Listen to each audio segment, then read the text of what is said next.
नमो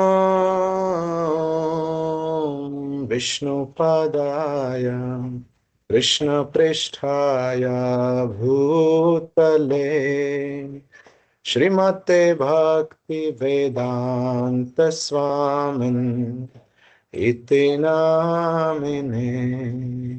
नमस्ते सारस्वते देवे गौरवाणी प्रचारिणे निर्विशेषा शून्यवादी पाश्चात्य देशतारिणे। जय श्री कृष्णा चैतन्य प्रभु नित्यानंद श्री अद्वैत गदाधर श्रीवासादि गौर भक्तवृंद। जय राधा माधव जय कुंज विहारी जय राधा माधव जय कुंज विहारी गोपी जनवल्लभ जय गिरिवराधारी गोपी जन वल्लभ जय गिरिवराधारी यशोदानंदन व्रज जनरंजन यशोदा नंदन व्रज जनरंजन यमुना तीरवनचारी जय कुंज विहारी यमुना तीरा वनचारी जय कुंज विहारी जय राधा माधव जय कुंज विहारी जय राधा माधव जय कुंज विहारी। हरे कृष्णा कृष्णा कृष्ण हरे हरे हरे राम राम राम हरे हरे हरे हरे कृष्णा कृष्णा हरे हरे राम राम राम हरे हरे हरे कृष्ण कृष्ण कृष्ण हरे हरे हरे राम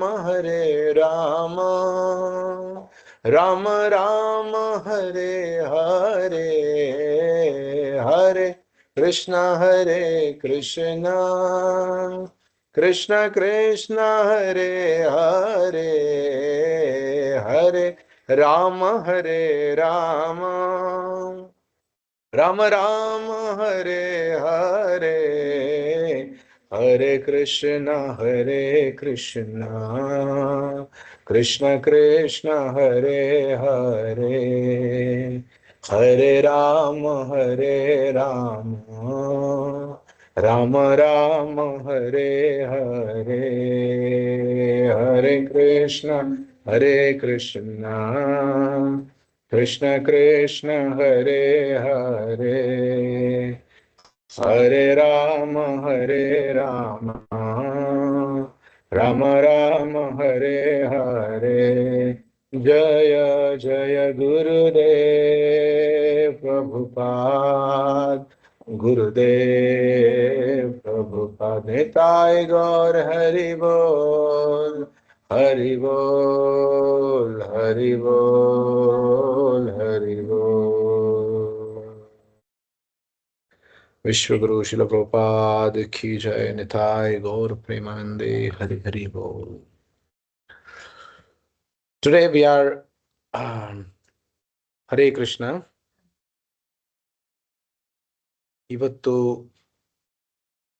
ಒಂದು ಹೊಸ ಪುಸ್ತಕವನ್ನ ಶುರು ಮಾಡ್ತಾ ಇದ್ದೀವಿ. ರಾಜವಿದ್ಯಾ.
ರಾಜವಿದ್ಯಾ ಎಸಿ ಭಕ್ತಿವೇದಾಂತ ಸ್ವಾಮಿ ಶಿಲ ಪ್ರಭುಪಾದರಿಂದ.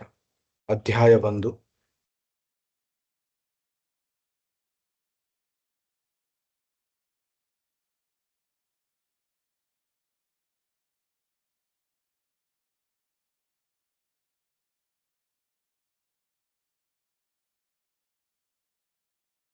ಸೊ ಇದರಲ್ಲಿ 8 ಅಧ್ಯಾಯಗಳನ್ನ ನೋಡ್ತೀವಿ. ಮೊದಲನೇ ಅಧ್ಯಾಯ ರಾಜವಿದ್ಯೆ, ಎರಡನೆಯದು ಸಂಸಾರದಿಂದ ಆಚೆಯ ಜ್ಞಾನ, ಕೃಷ್ಣನ ಶಕ್ತಿಗಳ ಅರಿವು, ಮಹಾತ್ಮರ ರೀತಿಯಿಂದ ಪಡೆಯುವ ಜ್ಞಾನ, ಪರಂಪರೆ ಗುರು ಶಿಷ್ಯ ಪರಂಪರೆಯ ಮೂಲಕ ಜ್ಞಾನ, ಕೃಷ್ಣನ ಅವತಾರಗಳು ಮತ್ತು ಕಾರ್ಯಗಳು, ಏಳನೇದು ಜ್ಞಾನ ಗುರುವಿನಲ್ಲಿ ಶ್ರದ್ಧೆ ಮತ್ತು ಕೃಷ್ಣನಿಗೆ ಶರಣಾಗತನಾಗುವುದರಿಂದ. 8ನೇ ಮತ್ತೆ ಕೊನೆಯ ಅಧ್ಯಾಯ ಕೃಷ್ಣ ಪ್ರಜ್ಞೆಯಲ್ಲಿ ಕರ್ಮ. ರಾಜವಿದ್ಯೆ.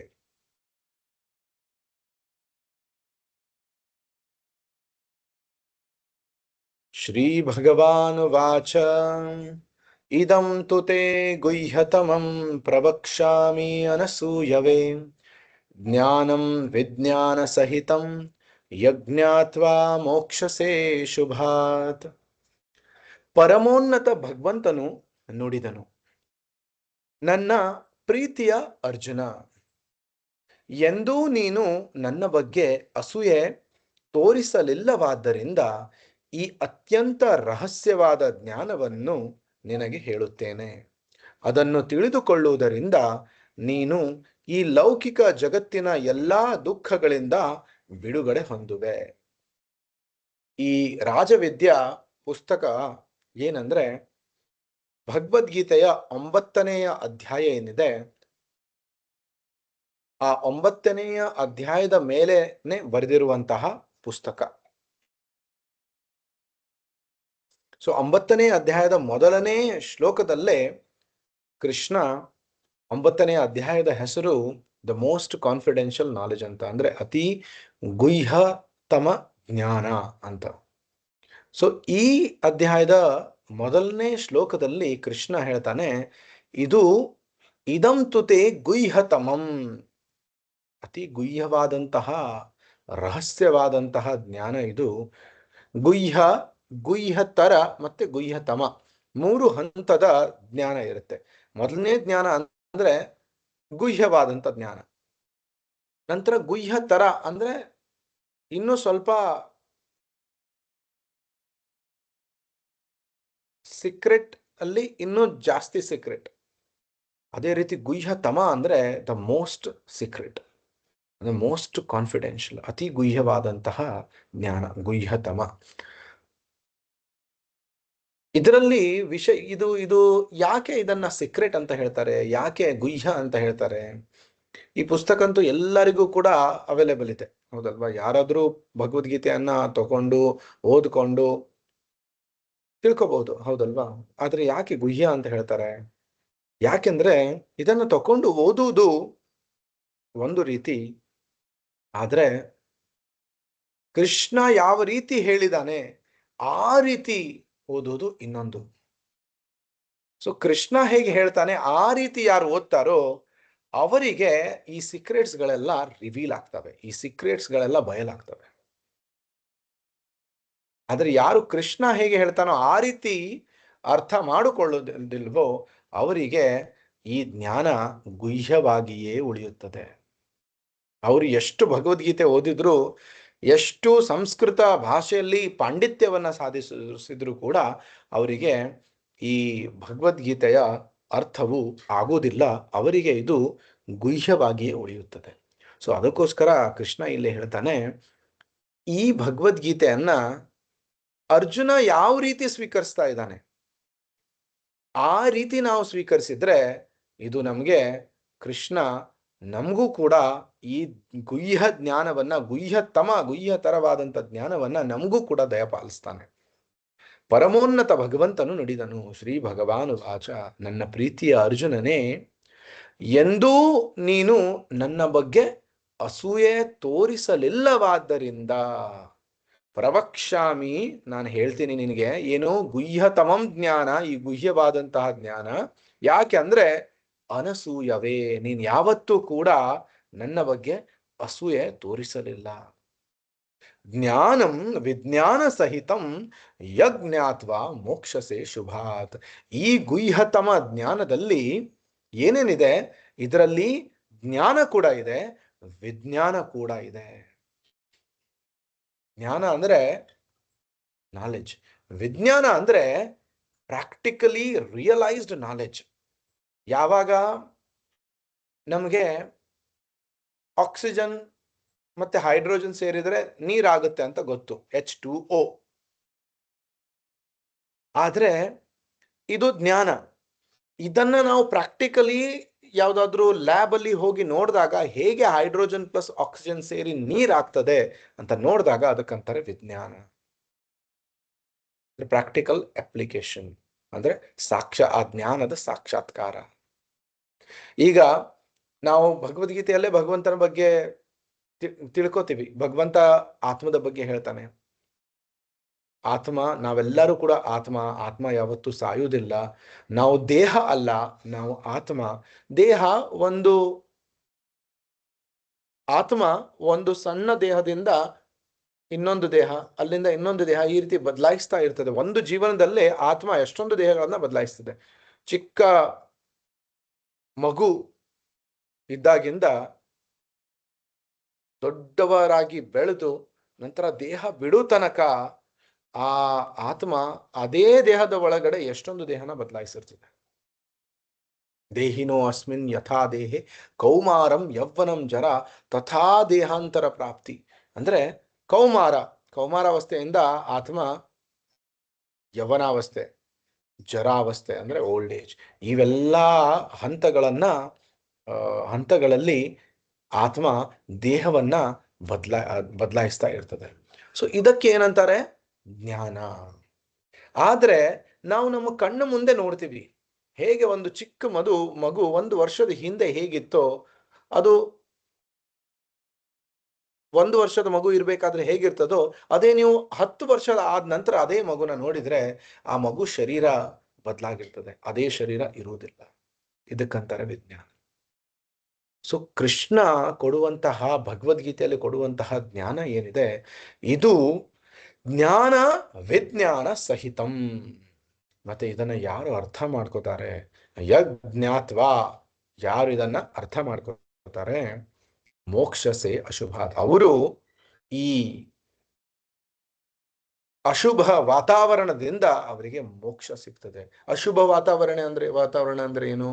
ಅಶುಭ ವಾತಾವರಣ ಅಂದ್ರೆ ಈ ಭೌತಿಕ ಜಗತ್ತು. ಅಶುಭ ವಾತಾವರಣ ಅಂದ್ರೆ ಈ ಭೌತಿಕ ಜಗತ್ತನ್ನ ನೋಡುವಂತಹ ನಮ್ಮ ದೃಷ್ಟಿಕೋನ. ಅಶುಭ ವಾತಾವರಣ ಅಂದ್ರೆ ನಾನು ಈ ಜಗತ್ತಿಗೆ ಬಂದು ನಾನು ಒಡೆಯನಾಗಿ ನಾನು ಎಲ್ಲವನ್ನೂ ಅನುಭವಿಸಬೇಕು. ಇದು ಅಶುಭ ವಾತಾವರಣ. ಭಗವಂತನನ್ನ ಮರೆತು, ಭಗವಂತನ ಒಡೆತನವನ್ನ ಮರೆತು, ನಾನೇ ಒಡೆಯ, ನಾನೇ ಭೋಗಿ ಎಂದು ಭಾವಿಸುವುದು ಅಶುಭತನ. ಸೊ ಈ ಅಶುಭತನದಿಂದ ನಮಗೆ ಈ ಭಗವಂತ ಕೊಡುವಂತಹ ಗುಹ್ಯತಮ ಜ್ಞಾನ, ವಿಜ್ಞಾನ ಇರುವಂತಹ ಈ ಜ್ಞಾನ ಇಂತಹ ಅಶುಭದಿಂದ ನಮಗೆ ಮೋಕ್ಷ ಕೊಡ್ತದೆ. ಭಗವದ್ಗೀತೆಯ 9ನೆಯ ಅಧ್ಯಾಯದ ಪ್ರಾರಂಭದ ಈ ಮಾತುಗಳು ಸರ್ವೋನ್ನತ ಭಗವಂತನೇ ಮಾತನಾಡುತ್ತಿದ್ದಾನೆ ಎಂದು ಸೂಚಿಸುತ್ತವೆ. ಇಲ್ಲಿ ಶ್ರೀಕೃಷ್ಣನನ್ನು ಭಗವಾನ್ ಎಂದು ಕರೆದಿದೆ. ಭಗ ಎಂದರೆ ಸಿರಿಗಳು, ವಾನ್ ಎಂದರೆ ಹೊಂದಿರುವವನು ಎಂದು ಅರ್ಥ.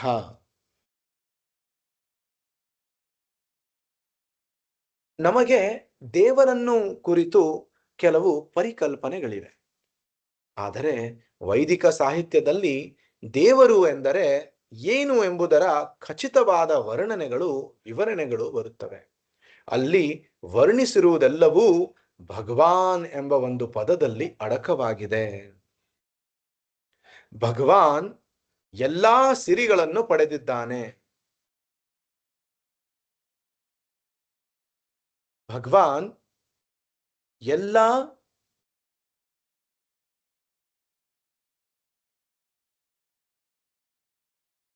ಅಲ್ಲಿ ವರ್ಣಿಸಿರುವುದೆಲ್ಲವೂ ಭಗವಾನ್ ಎಂಬ ಒಂದು ಪದದಲ್ಲಿ ಅಡಕವಾಗಿದೆ.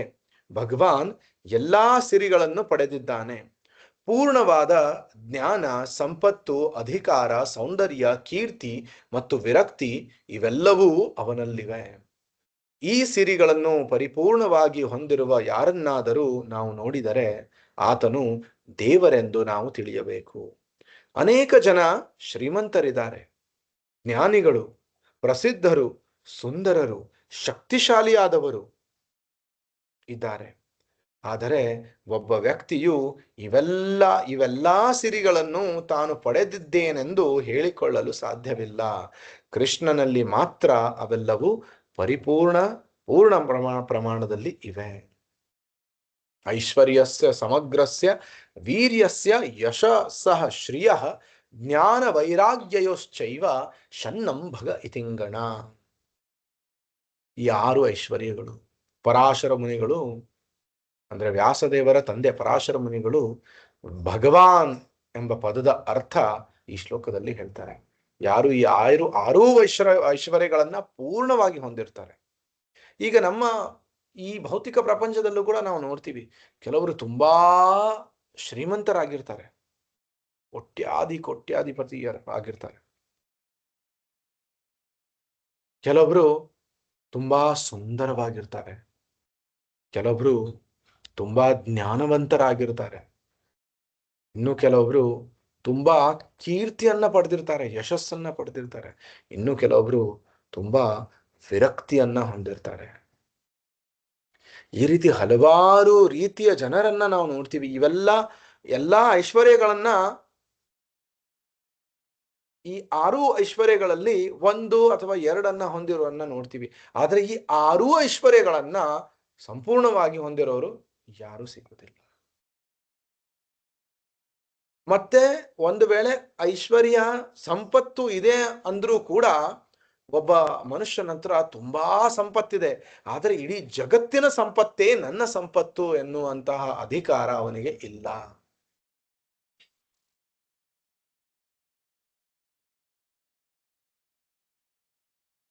ಇನ್ನೊಬ್ರು ತುಂಬಾ ಸುಂದರವಾಗಿರಬಹುದು, ಆದ್ರೆ ವಿಶ್ವದ ಎಲ್ಲಾ ಸೌಂದರ್ಯ ನನ್ನದೇ ಅಂತ ಹೇಳಲಿಕ್ಕಾಗೋದಿಲ್ಲ. ಒಬ್ರು ಸುಂದರವಾಗಿದ್ರೆ ಅವ್ರ ಹತ್ರ ಸಂಪತ್ತಿರುವುದಿಲ್ಲ, ಕೀರ್ತಿ ಇಲ್ಲದೆ ಇರಬಹುದು, ವೈರಾಗ್ಯ ಇಲ್ಲದೆ ಇರಬಹುದು. ಯಾರ ಹತ್ರ ವೈರಾಗ್ಯ ಇದೆ ಅವ್ರ ಹತ್ರ ಸಂಪತ್ತು ಇಲ್ಲದೆ ಇರಬಹುದು, ಸೌಂದರ್ಯ ಇಲ್ಲದೆ ಇರಬಹುದು, ಜ್ಞಾನ ಇಲ್ಲದೆ ಇರಬಹುದು. ಮತ್ತೆ ಯಾರ ಹತ್ರ ಜ್ಞಾನ ಇದೆ ಅವ್ರ ಹತ್ರ ಸೌಂದರ್ಯ ಇಲ್ಲದೆ ಇರಬಹುದು, ಅವ್ರ ಹತ್ರ ಅಧಿಕಾರ ಇಲ್ಲದೆ ಇರಬಹುದು. ಸೊ ಈ ರೀತಿ ಯಾರಲ್ಲೂ ಕೂಡ ಈ ಜಗತ್ತಿನಲ್ಲಿ ಸಂಪೂರ್ಣವಾಗಿ ಎಲ್ಲಾ 6 ಸಂಪತ್ತುಗಳು ನೋಡ್ಲಿಕ್ಕೆ ಸಿಗುವುದಿಲ್ಲ. ಕೃಷ್ಣ 5ನೇ ಅಧ್ಯಾಯದ ಕೊನೆಯ ಶ್ಲೋಕದಲ್ಲಿ ಹೇಳ್ತಾನೆ, ಭೋಕ್ತಾರಾಂ ಯಜ್ಞ ತಪಸಾಂ ಸರ್ವಲೋಕ ಮಹೇಶ್ವರಂ ಸುಹೃದಂ ಸರ್ವಭೂತಾನಾಂ ಜ್ಞಾತ್ವಾ ಮಾಂ ಶಾಂತಿ ಮೃಚ್ಛತಿ. ಹೇಗೆ ಈ ಜಗತ್ತಲ್ಲಿ ಶಾಂತಿಯನ್ನ ಪಡೆಯಬಹುದು? ಯಾವಾಗ ಒಬ್ಬ ವ್ಯಕ್ತಿ ಶಾಂತವಾಗಿ ಇರಬಹುದು? ಯಾಕಂದ್ರೆ ಎಷ್ಟೋ ಕಡೆ ನಾವು ನೋಡ್ತೀವಿ ಈ ಜಗತ್ತಿನಲ್ಲಿ, ಎಲ್ಲಾ ಕಡೆ ಹೊರಗಡೆ ಮತ್ತೆ ಒಳಗಡೆ ಎಲ್ಲಾ ಕಡೆಯೂ ಅಶಾಂತಿಯೇ ಇದೆ. ಎಲ್ಲೂ ಕೂಡ ಶಾಂತಿ ಇಲ್ಲ. ಕೆಲವೊಬ್ರು ಹೊರನೋಟಕ್ಕೆ ಶಾಂತವಾಗಿ ಕಾಣಿಸ್ಕೊಳ್ಬಹುದು, ಆದ್ರೆ ಅವರ ಒಳಗಡೆ ತುಂಬಾ ಮನಸ್ಸು ವಿಚಲಿತವಾಗಿರ್ತದೆ. ಮನಸ್ಸಲ್ಲಿ ನೆಮ್ಮದಿ ಇರುವುದಿಲ್ಲ. ಇನ್ನು ಕೆಲವರು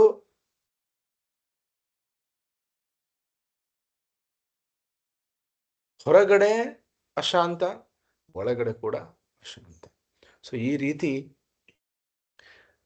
ಈ ಜಗತ್ತಿನಲ್ಲಿ ಇಂತಹ ಪರಿಸ್ಥಿತಿಯಲ್ಲಿ ನಾವು ಶಾಂತರಾಗಬೇಕು, ಶಾಂತಿಯನ್ನ ಅನುಭವಿಸಬೇಕಂದ್ರೆ ಕೃಷ್ಣ ಹೇಳ್ತಾನೆ, ಅದಕ್ಕೆ ಪೀಸ್ ಫಾರ್ಮುಲಾ ಅಂತ ಶಿಲ ಪ್ರಭುಪಾದರು ಹೇಳ್ತಾರೆ. ಶಾಂತಿಯ ಸೂತ್ರ. ಆ ಶಾಂತಿಯ ಸೂತ್ರ ಭಗವದ್ಗೀತೆಯಲ್ಲಿ 5ನೇ ಅಧ್ಯಾಯದ 29ನೇ ಶ್ಲೋಕದಲ್ಲಿ ಕೃಷ್ಣ ಹೇಳ್ತಾನೆ. ಏನದು? ಭೋಕ್ತಾರಾಂ ಯಜ್ಞ ತಪಸಾಂ ಸರ್ವಲೋಕ ಮಹೇಶ್ವರಂ. ಕೃಷ್ಣನ ಬಗ್ಗೆ ನಾವು 3 ವಿಷಯಗಳನ್ನ ತಿಳ್ಕೊಂಡ್ಬಿಟ್ರೆ ನಮಗೆ ಪರಮ ಶಾಂತಿ ಇದೇ ಜಗತ್ತಲ್ಲಿ ಸಿಗ್ತದೆ, ಇದೇ ದೇಹದಲ್ಲಿ ಇದ್ಕೊಂಡು ಸಿಗ್ತದೆ. ಯಾವುದು 3 ತತ್ವಗಳು ಕೃಷ್ಣನ ಬಗ್ಗೆ? 3 ಸತ್ಯಗಳು. ಭೋಕ್ತಾರಾಂ ಯಜ್ಞ ತಪಸಾಂ, ಎಲ್ಲಾ ಯಜ್ಞಗಳ ಎಲ್ಲಾ ತಪಸ್ಸಿನ ಭೋಕ್ತಾ ನಾನು ಅಂತ ಕೃಷ್ಣ ಹೇಳ್ತಾನೆ.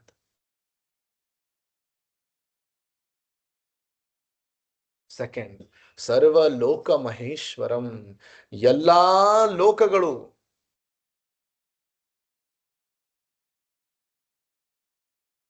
ನಾವಿರೋದು ಭೂಲೋಕದಲ್ಲಿ, ಇದರ ಮೇಲೆ ಇರೋದು ಭೂರ್ ಭುವ ಸ್ವಹ ಮಹರ್ ಜನ ತಪ ಸತ್ಯಲೋಕ.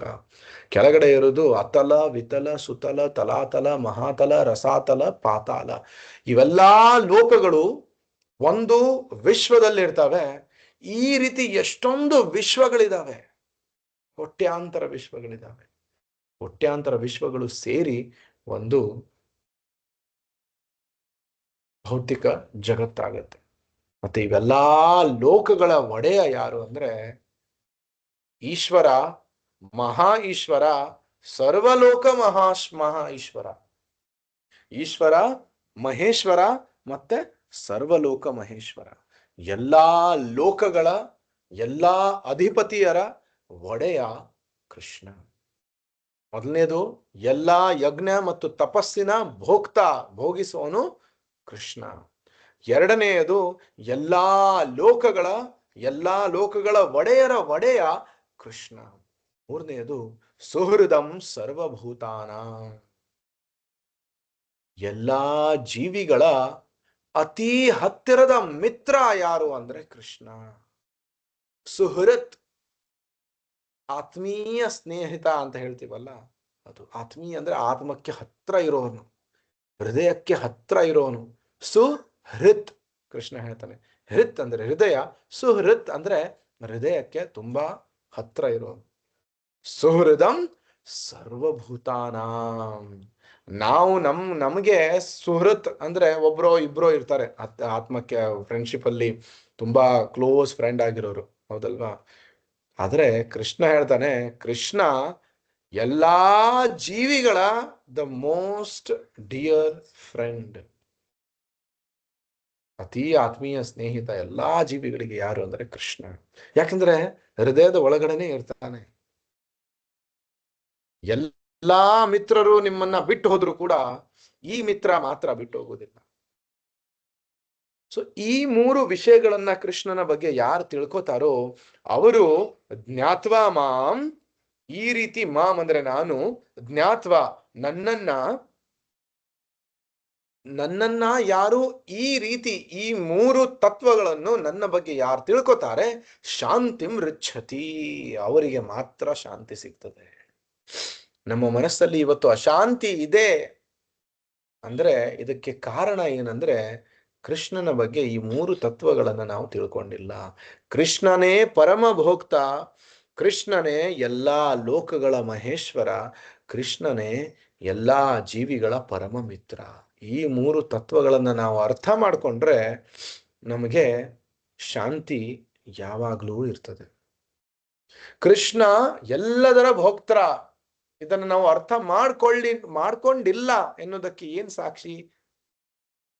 ಸಾಕ್ಷಿ ಅಂದ್ರೆ, ಯಾವುದೇ ವಸ್ತು ನೋಡಿದ್ರು ಕೂಡ, ಯಾವುದೇ ವ್ಯಕ್ತಿನ ನೋಡಿದ್ರು ಕೂಡ ಆ ವಸ್ತುನ, ಆ ವ್ಯಕ್ತಿನ ನಾನು ಅನುಭವಿಸ್ಬೇಕು ಅಂತ ಯಾವಾಗ ನಮ್ಮ ಮನಸ್ಸಲ್ಲಿ ಬರ್ತದೋ ಆವಾಗ ಈ ತತ್ವವನ್ನ ನಾವು ಅರ್ಥ ಮಾಡ್ಕೊಳ್ಳಿಲ್ಲ ಎಂದು ಅರ್ಥ. ಸರ್ವಲೋಕ ಮಹೇಶ್ವರ, ಕೃಷ್ಣ ಎಲ್ಲಾ ಲೋಕಗಳ ಒಡೆಯ. ಇದು ನನ್ನದು, ಈ ಬ್ಯಾಂಕ್ ಬ್ಯಾಲೆನ್ಸ್ ನನ್ನದು, ಈ ಮನೆ ನನ್ನದು, ಈ ಕಾರ್ ನನ್ನದು, ಇದು ನನ್ನದು ಅಂತ ಒಡೆತನ ಸಾಧಿಸ್ಲಿಕ್ಕೆ ನಾವು ಯಾವಾಗ ಹೋಗ್ತೀವಲ್ವಾ, ಆವಾಗ ಕೃಷ್ಣನೇ ಎಲ್ಲದರ ಒಡೆಯ ಅನ್ನುವಂತಹ ಸತ್ಯವನ್ನ ನಾವು ಅರ್ಥ ಮಾಡ್ಕೊಂಡಿಲ್ಲ ಎಂದು ಅರ್ಥ. ಸುಹೃದಂ ಸರ್ವಭೂತಾನ, ಮತ್ತೆ ಯಾವಾಗ ನಾನೇ ಇಡೀ ಜಗತ್ತಿಗೆ ಒಳ್ಳೆಯದನ್ನ ಮಾಡ್ತೀನಿ, ಎಷ್ಟೋ ಸಲ ಕೆಲವರು ಜನ, ಎಸ್ಪೆಷಲಿ ಕೆಲವರು ಪೊಲಿಟಿಷಿಯನ್ಸ್, ಅವರೆಲ್ಲರೂ ಈ ಭಾವದಲ್ಲಿ ಇರ್ತಾರೆ, ನಾನು ಎಲ್ಲರಿಗೂ ಒಳ್ಳೇದು ಮಾಡ್ತೀನಿ, ಸರ್ವೇ ಜನ ಸುಖಿನೋ ಭವಂತು, ಯಾರಿಗೂ ಕೆಟ್ಟದ್ದು ಮಾಡೋದಿಲ್ಲ, ನಾನು ಒಳ್ಳೇದು ಮಾಡ್ತಾ ಇದ್ದೀನಿ ಅಂತ ಯಾವಾಗ ಬರುತ್ತೋ ಆವಾಗ ಕೃಷ್ಣನೇ ಸುಹೃದಂ ಸರ್ವಭೂತಾನಾಂ ಅನ್ನುವಂಥದ್ದು ನಮಗೆ ಅರ್ಥ ಆಗಿಲ್ಲ ಎನ್ನುವುದು ಅರ್ಥ. ಯಾವಾಗ ಈ ಮೂರು ವಿಷಯಗಳು ಅರ್ಥ ಆಗ್ತವೆ, ನಾನೇ ಎಲ್ಲರ ಒಳ್ಳೇದು ಮಾಡ್ತೀನಿ, ನಾನೇ ಎಲ್ಲದರ ಒಡೆಯ, ನಾನೇ ಎಲ್ಲದರ ಭೋಕ್ತರ ಅನ್ನುವುದು ನಮ್ಮ ಮನಸ್ಸಲ್ಲಿ ಯಾವತ್ತೂ ಬರುವುದಿಲ್ಲ. ಈ ಮೂರು ವಿಷಯಗಳು ನಮ್ಮ ಮನಸ್ಸಲ್ಲಿ ಯಾವತ್ತೂ ಬಂದಿಲ್ಲ ಅಂದ್ರೆ ನಮ್ಮ ಮನಸ್ಸಲ್ಲಿ ಉಳ್ಕೊಳ್ಳೋದು ಆ ಭಗವಂತನ ಬಗ್ಗೆ ಪ್ರೀತಿ, ಪ್ರೇಮ, ಭಕ್ತಿ ಮತ್ತು ಶಾಂತಿ ಅಷ್ಟೇ. ನಾನು ಸಕಲ ಯಜ್ಞಗಳ ಮತ್ತು ತಪಸ್ಸುಗಳ ಅಂತಿಮ ಲಕ್ಷ್ಯ, ಸಕಲ ಲೋಕಗಳು ಮತ್ತು ದೇವತೆಗಳ ಸರ್ವೋನ್ನತ ಪ್ರಭು, ಸಕಲ ಜೀವಿಗಳ ಹಿತೈಷಿ ಮತ್ತು ಅವರಿಗೆ ಹಿತವನ್ನು ಉಂಟು ಮಾಡುವವನು. ಇದನ್ನು ಅರ್ಥ ಮಾಡಿಕೊಂಡು ಋಷಿಗಳು ಪ್ರಾಪಂಚಿಕ ದುಃಖಗಳಿಂದ ಮುಕ್ತರಾಗಿ ಶಾಂತಿಯನ್ನು ಹೊಂದುತ್ತಾರೆ. ಇಲ್ಲಿ ಕೃಷ್ಣನು ತಾನು ಸಮಸ್ತ ಚಟುವಟಿಕೆಗಳ ಭೋಕ್ತರವೆಂದು, ಸಕಲ ಲೋಕಗಳ ಒಡೆಯನೆಂದು ಸಾರುತ್ತಾನೆ. ಸರ್ವಲೋಕ ಮಹೇಶ್ವರಂ. ವ್ಯಕ್ತಿಗೆ ವಿಸ್ತಾರವಾದ ಜಮೀನಿರಬಹುದು, ತನ್ನ ಒಡೆತನವನ್ನು ಕುರಿತು ಅವನಿಗೆ ಹೆಮ್ಮೆ ಇರಬಹುದು, ಆದರೆ ಕೃಷ್ಣನು ಸಕಲ ಲೋಕಗಳನ್ನು ತಾನು ಹೊಂದಿರುವುದಾಗಿ ಹೇಳುತ್ತಾನೆ. ತಾನು ಸಕಲ ಜೀವಿಗಳ ಗೆಳೆಯನೆಂದೂ ಕೃಷ್ಣನು ಹೇಳುತ್ತಾನೆ.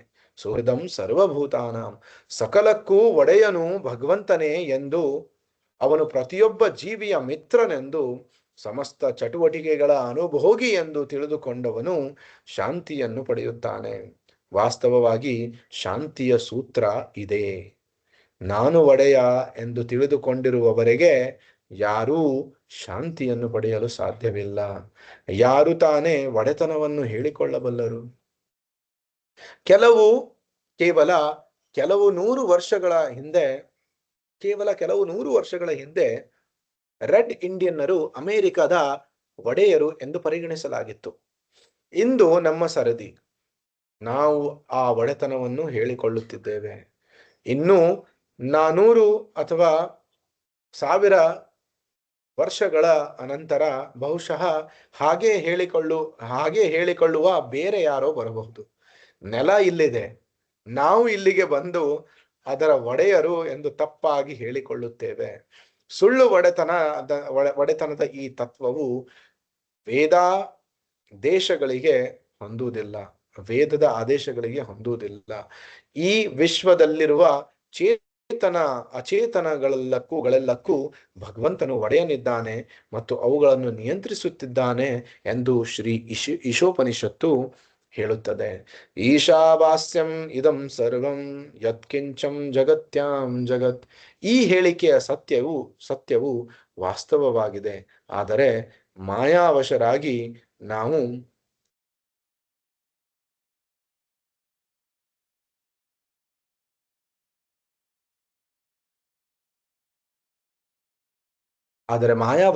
ನಾವು ಒಡೆಯರೆಂದು ಆಲೋಚಿಸುತ್ತಿದ್ದೇವೆ.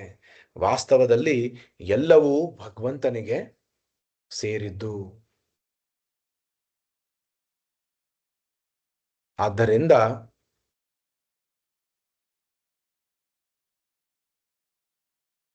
ಅತ್ಯಂತ ದೊಡ್ಡ ಶ್ರೀಮಂತನು ಅವನೇ. ತಾವು ದೇವರು ಎಂದು ಹೇಳಿಕೊಳ್ಳುವ ಬೇಕಾದಷ್ಟು ಜನರಿದ್ದಾರೆ. ಉದಾಹರಣೆಗೆ, ಭಾರತದಲ್ಲಿ ಯಾವುದೇ ಸಮಯದಲ್ಲಿ ತಾವು ದೇವರು ಎಂದು ಹೇಳಿಕೊಳ್ಳುವ 1 ಡಜನ್ ಜನರನ್ನು ಹುಡುಕುವುದು ಏನೇನೋ ಕಷ್ಟವಲ್ಲ. ಆದರೆ ಸಮಸ್ತಕ್ಕೂ ಅವರು ಒಡೆಯರೇ ಎಂದು ಪ್ರಶ್ನಿಸಿದಾಗ ಉತ್ತರ ಕೊಡಲು ಅವರಿಗೆ ಕಷ್ಟವಾಗುತ್ತದೆ. ಭಗವಂತ ಯಾರು ಎಂದು ಅರ್ಥ ಮಾಡಿಕೊಳ್ಳಲು ಇದೊಂದು ದಾರಿ. ದೇವರು ಸಮಸ್ತಕ್ಕೂ ಯಜಮಾನ. ಹಾಗಿರುವುದರಿಂದ ಅವನು ಬೇರೆ ಯಾರಿಗಿಂತಲೂ ಯಾವುದಕ್ಕಿಂತಲೂ ಅಧಿಕ ಬಲಶಾಲಿ ಆಗಿರಲೇಬೇಕು. ಕೃಷ್ಣನು ಪ್ರತ್ಯಕ್ಷವಾಗಿ ಈ ಲೋಕದಲ್ಲಿ ಇದ್ದಾಗ ಅವನನ್ನು ಯಾರೂ ಗೆಲ್ಲಲಾರದೆ ಹೋದರು. ಯುದ್ಧದಲ್ಲಿ ಅವನು ಸೋತದ್ದು ಎನ್ನುವುದು ಇಲ್ಲವೇ ಇಲ್ಲ. ಅವನು ಕ್ಷತ್ರಿಯ ಕುಟುಂಬಕ್ಕೆ ಸೇರಿದವನು. ಕ್ಷತ್ರಿಯರು ದುರ್ಬಲರಾದವರಿಗೆ ರಕ್ಷಣೆ ನೀಡಬೇಕು. ಅವನ ಸಿರಿಗಳ ಬಗ್ಗೆ ಹೇಳುವುದಾದರೆ, ಅವನು 16,108 ಜನ ಪತ್ನಿಯರನ್ನು ವಿವಾಹವಾದನು. ಪ್ರತಿಯೊಬ್ಬ ರಾಣಿಗೂ ಅವರದೇ ಆದ ಅರಮನೆ ಇತ್ತು. ಕೃಷ್ಣನು ಅವರೆಲ್ಲರೊಂದಿಗೆ ಸುಖಿಸಲು 16,108 ಪಟ್ಟು ವಿಸ್ತಾರವಾದನು. ಇದು ನಂಬಲು ಕಷ್ಟವಾಗಿ ತೋರಬಹುದು, ಆದರೆ ಶ್ರೀಮದ್ ಭಾಗವತವು ಅದನ್ನು ವರ್ಣಿಸುತ್ತದೆ. ಭಾರತದ ಋಷಿ ಮುನಿಗಳು ಅದನ್ನು ಶ್ರೇಷ್ಠ ಶಾಸ್ತ್ರ ಗ್ರಂಥವೆಂದು ಪರಿಗಣಿಸಿ ಕೃಷ್ಣನನ್ನು ಭಗವಂತನೆಂದು ಗುರುತಿಸುತ್ತಾರೆ. ಈ 9ನೆಯ ಅಧ್ಯಾಯದ 1ನೆಯ ಶ್ಲೋಕದ ಗುಹ್ಯತಮಂ ಎಂಬ ಪದದಿಂದ ಶ್ರೀಕೃಷ್ಣನು ಅರ್ಜುನನಿಗೆ ತಾನು ಅತ್ಯಂತ ಗೌಪ್ಯವಾದ ಜ್ಞಾನವನ್ನು ಬೋಧಿಸುತ್ತಿರುವುದಾಗಿ ಹೇಳುತ್ತಾನೆ. ಅದನ್ನು ಅರ್ಜುನನಿಗೆ ಏಕೆ ಹೇಳಿಕೊಡುತ್ತಿದ್ದಾನೆ? ಏಕೆಂದರೆ ಅರ್ಜುನನು ಅಸೂಯೆ ಇಲ್ಲದವನಾಗಿದ್ದಾನೆ. ಲೌಕಿಕ ಜಗತ್ತಿನಲ್ಲಿ ನಮಗಿಂತ ದೊಡ್ಡವರು ಯಾರಾದರೂ ಇದ್ದರೆ ನಾವು ಮತ್ಸರ ಪಡುತ್ತೇವೆ. ನಾವು ಪರಸ್ಪರ ಅಸೂಯೆ ಪರರಾಗಿರುವುದು ಮಾತ್ರವಲ್ಲದೆ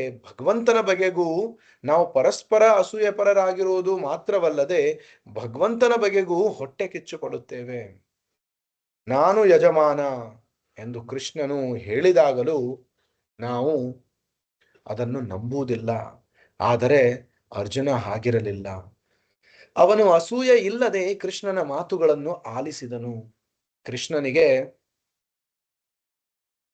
ಟೊಳ್ಳುವಾದಗಳನ್ನು ಒಡ್ಡದೆ ಅವನು ಹೇಳುವುದೆಲ್ಲವನ್ನೂ ಒಪ್ಪಿದನು. ಇದು ವಿಶೇಷವಾದ ಅರ್ಹತೆ. ಭಗವದ್ಗೀತೆಯನ್ನು ತಿಳಿದುಕೊಳ್ಳಬೇಕಾದ ರೀತಿಯೇ ಇದು. ಭಗವಂತನ ಸ್ವರೂಪವನ್ನು ಅರಿಯಬೇಕಾದರೆ ನಮ್ಮದೇ ಊಹಾಪೋಹಗಳಿಂದ ಸಾಧ್ಯವಿಲ್ಲ. ನಾವು ಆಲಿಸಬೇಕು ಮತ್ತು ಒಪ್ಪಬೇಕು. ಅರ್ಜುನನು ಅನಸೂಯನಾಗಿದ್ದರಿಂದ ಕೃಷ್ಣನು ಈ ವಿಶೇಷ ಜ್ಞಾನವನ್ನು ಅವನಿಗೆ ಬೋಧಿಸುತ್ತಾನೆ. ಇದು ಕೇವಲ ತಾತ್ವಿಕ ಜ್ಞಾನವಲ್ಲ,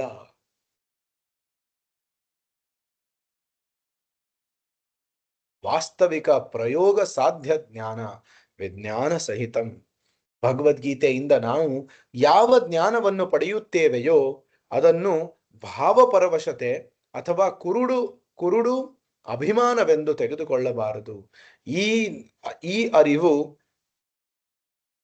ಅರಿವು ಜ್ಞಾನ ಮತ್ತು ವಿಜ್ಞಾನ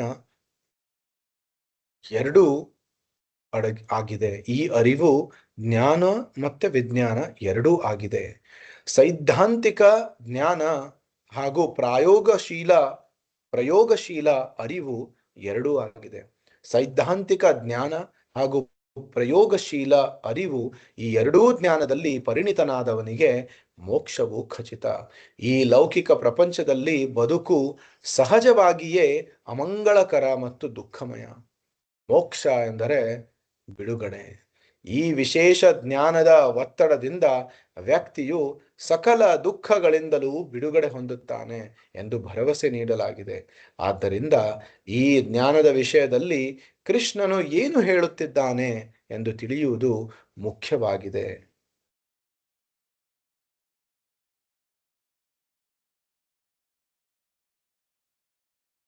ರಾಜವಿದ್ಯಾ ರಾಜಗುಹ್ಯಂ ಪವಿತ್ರಂ ಇದಮುತ್ತಮಂ ಪ್ರತ್ಯಕ್ಷಾವಗಮಂ ಧರ್ಮ್ಯಂ ಸುಸುಖಂ ಕರ್ತುಮವ್ಯಯಂ. ಈ ರಾಜವಿದ್ಯೆ ಪರಮಗುಹ್ಯವಾದಂತಹ ವಿದ್ಯೆ ಏನಿದು? ಈ ಜ್ಞಾನವು ವಿದ್ಯೆಯ ರಾಜ, ರಾಜವಿದ್ಯಾ. ಈ ಜ್ಞಾನವು ರಾಜಗುಹ್ಯ, ಎಲ್ಲಾ ರಹಸ್ಯಗಳಿಗಿಂತಲೂ ಅತಿ ರಹಸ್ಯವಾದದ್ದು. ಪವಿತ್ರಂ, ಅತ್ಯಂತ ಪರಿಶುದ್ಧವಾದ ಜ್ಞಾನ. ಇದಮುತ್ತಮಂ, ಅತಿ ಉತ್ತಮವಾದಂತಹ ಜ್ಞಾನ. ಆತ್ಮ ಸಾಕ್ಷಾತ್ಕಾರವನ್ನು ನೇರವಾಗಿ ಉಂಟು ಮಾಡುವುದರಿಂದ, ಪ್ರತ್ಯಕ್ಷ ಅವಗಮಂ ಧರ್ಮ್ಯಂ, ಆತ್ಮ ಸಾಕ್ಷಾತ್ಕಾರವನ್ನು ನೇರವಾಗಿ ಉಂಟು ಮಾಡುವುದರಿಂದ ಈ ವಿದ್ಯೆಯು ಪರಿಪೂರ್ಣವಾದ ಧರ್ಮ. ಪ್ರತ್ಯಕ್ಷ ಅವಗಮಂ ಧರ್ಮ್ಯಂ, ಅದು ಶಾಶ್ವತವಾದದ್ದು ಮತ್ತು ಸಂತೋಷವಾಗಿ ನೆರವೇರುವಂತಹದು. ಸುಸುಖಂ ಕರ್ತುಂ ಅವ್ಯಯಂ. ಭಗವದ್ಗೀತೆಯ ಪ್ರಕಾರ ಕೃಷ್ಣ ಪ್ರಜ್ಞೆಯೇ ಅತ್ಯುನ್ನತ ಜ್ಞಾನ. ಕೃಷ್ಣ ಪ್ರಜ್ಞೆಯೇ ಅತ್ಯುನ್ನತವಾದ ಜ್ಞಾನ, ರಾಜವಿದ್ಯಾ ರಾಜಗುಹ್ಯಂ. ಏಕೆಂದರೆ ಭಗವದ್ಗೀತೆಯಲ್ಲಿ ನಾವು ತಾನು ಕೃಷ್ಣನಿಗೆ ಸಂಪೂರ್ಣವಾಗಿ ಶರಣಾಗಿರುವುದಾಗಿ ಅರಿತಿರುವವನ ಲಕ್ಷಣಗಳನ್ನು ನೋಡುತ್ತೇವೆ. ಎಲ್ಲಿಯವರೆಗೆ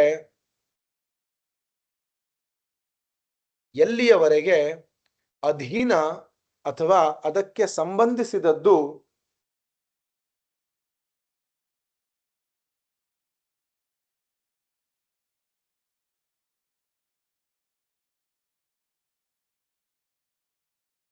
ಎಲ್ಲಿಯವರೆಗೆ ದೇವರನ್ನು ಕುರಿತು ಮಾನಸಿಕ ಊಹಾಪೋಹಗಳಲ್ಲಿ ನಿರತರಾಗಿರುತ್ತೇವೆಯೋ, ಶರಣಾಗತರಾಗುವುದಿಲ್ಲವೋ, ಅಲ್ಲಿಯವರೆಗೆ ನಾವು ಜ್ಞಾನ ಪರಿಪೂರ್ಣತೆಯನ್ನು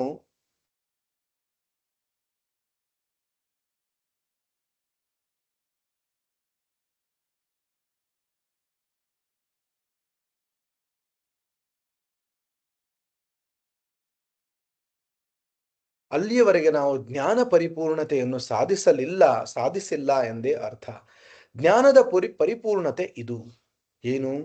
ಕೃಷ್ಣನೇ 7ನೇ ಅಧ್ಯಾಯದಲ್ಲಿ ಹೇಳ್ತಾನೆ, ಬಹೂನಾಂ ಜನ್ಮನಾಮಂತೆ ಜ್ಞಾನವಾನ್ ಮಾಂ ಪ್ರಪದ್ಯತೆ ವಾಸುದೇವ ಸರ್ವಮಿತಿ ಸಮಹಾತ್ಮ ಸುದುರ್ಲಭ.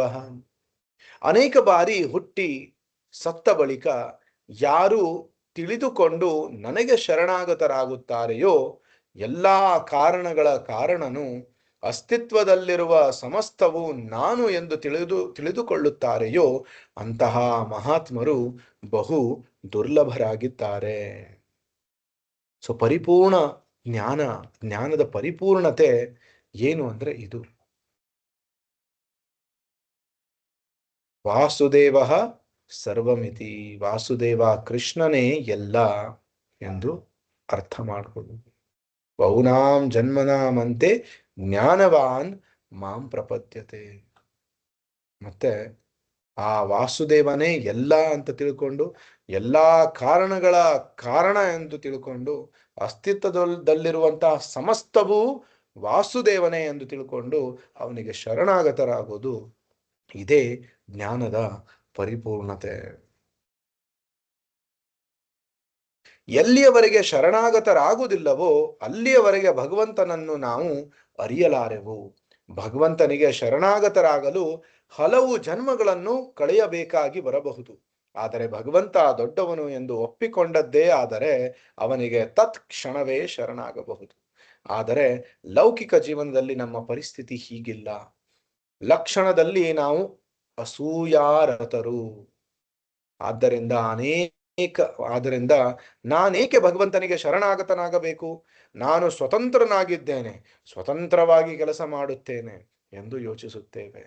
ಈ ತಪ್ಪು ತಿಳುವಳಿಕೆಯನ್ನು ಹೋಗಲಾಡಿಸಿಕೊಳ್ಳುವ ಸಲುವಾಗಿಯೇ ನಾವು ಅನೇಕ ಜನ್ಮಗಳಲ್ಲಿ ಶ್ರಮಿಸಬೇಕಾಗುತ್ತದೆ. ಈ ಸಂದರ್ಭದಲ್ಲಿ ಕೃಷ್ಣ ಎಂಬ ಹೆಸರೇ ಬಹು ಮಹತ್ವದ್ದಾಗಿದೆ.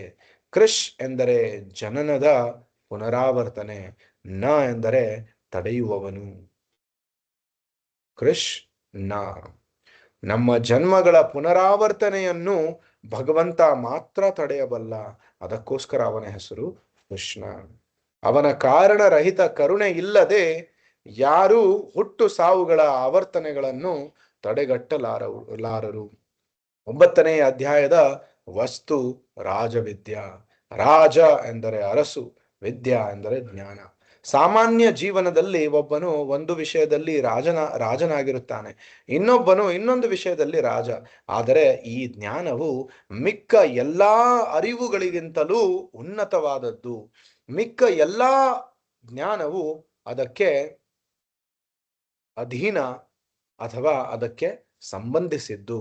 ರಾಜಗುಹ್ಯಂ ಎಂಬ ಪದವು ಈ ಜ್ಞಾನವು ಅತ್ಯಂತ ಗೌಪ್ಯವಾಗಿದೆ ಎಂದು ಸೂಚಿಸುತ್ತದೆ. ಇಲ್ಲಿಗೆ ಮುಕ್ತಾಯ ಮಾಡೋಣ. ಏನಾದರೂ ಪ್ರಶ್ನೆಗಳು ಇದ್ರೆ ಕೇಳಬಹುದು.